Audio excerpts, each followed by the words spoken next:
प्रसन्न वदने प्रसन्न होसी निज दासा, प्रसन्न वदने प्रसन्न होसी निज दासा, क्लेशांपासून सोडवितो. तर नमस्कार मित्रांनो, आज आपल्याकडे कोल्हापूरवरून देसाई फॅमिली आई तुळजाभवानीचा फोटो नेण्यासाठी आलेला आहे. तर यांनी मला 1-2 दिवसापूर्वी कॉल केला की दादा मला असं आणि आईचा आपल्या फोटो गोजीरवाणा आणि एकदम देखणा फोटो तयार करून हवा आणि हाय क्वालिटी पाहिजे. तर आपण त्यांना ही फ्रेम बनवून दिलेली आहे 1.5 बाय 2 फुटाची.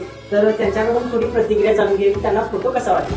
अगदी सुंदर आहे फोटो. आम्ही जसं सांगितलं होतं अगदी तसंच तुम्ही बनवून दिला, त्याच्यापेक्षा पण सुंदर आहे. आमच्या अपेक्षेच्या पण बाहेर गेलेला आहे. फोटो बघूनच मन प्रसन्न झाले आणि खूप छान आहे फोटो. Thank you so much. तर मित्रांनो, मन प्रसन्न होईल असेच फोटो आपण बनवून देतो, म्हणजे तुमच्या घरात एकदम पॉझिटिव्ह एनर्जी जाणवली पाहिजे. तर तुम्हाला सुद्धा आपल्याकडून फ्रेम बनवून हवे असतील, कस्टमाइज फोटो हवे असतील, तुमच्या कुलदैवाचा किंवा कुलदेवीचा फोटो बनवून हवा असेल तर खाली दिलेल्या नंबरवरती संपर्क करा. धन्यवाद.